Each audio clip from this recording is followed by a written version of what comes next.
La faculté de théologie d'Aix-en-Provence est un lieu assez extraordinaire pour acquérir une formation qui conjugue en même temps la foi et la connaissance. Comme dit l'apôtre, faites tous vos efforts pour joindre à votre foi la connaissance. Être en Adam signifie participer à la situation du premier homme, retrouver une situation. La parole de Dieu a une place essentielle, bien sûr. Prendre toute la Bible au sérieux, la comprendre dans sa richesse, dans sa nuance, dans sa force, et puis avoir à cœur de montrer la pertinence de cette parole pour aujourd'hui.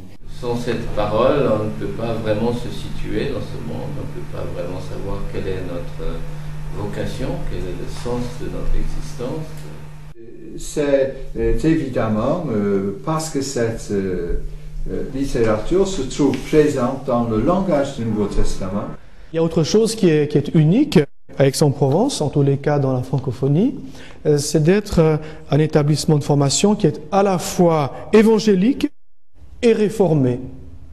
Résolument évangélique et en même temps attaché à l'héritage de la réforme protestante du XVIe siècle. Et plus en amont encore, à toute l'histoire de l'Église.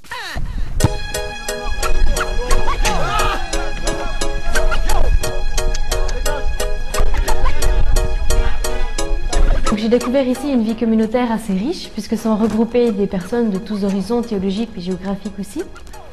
Nous organisons des sorties un peu détentes et nous avons la possibilité aussi de mettre en pratique tout ce que nous apprenons au cours ou dans des groupes chrétiens dans la région ou alors même sur le campus universitaire d'Aix-en-Provence.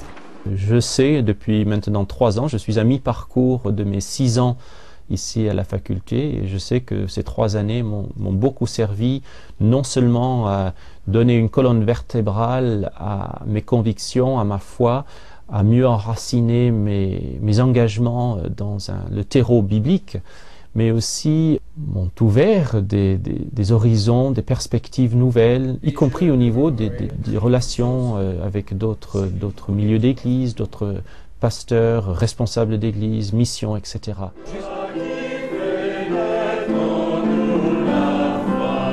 C'est un privilège de pouvoir prendre quelques années de sa vie pour étudier la théologie. De se dire qu'à un moment donné, on prend 2, 3, 4, 5 ans de son existence, non pas pour se couper du monde, mais pour avoir le privilège de prendre du temps pour méditer cette parole de Dieu, de la réfléchir aussi dans l'histoire, comment elle a été comprise, de la mettre vraiment en parallèle avec les grands défis de notre temps.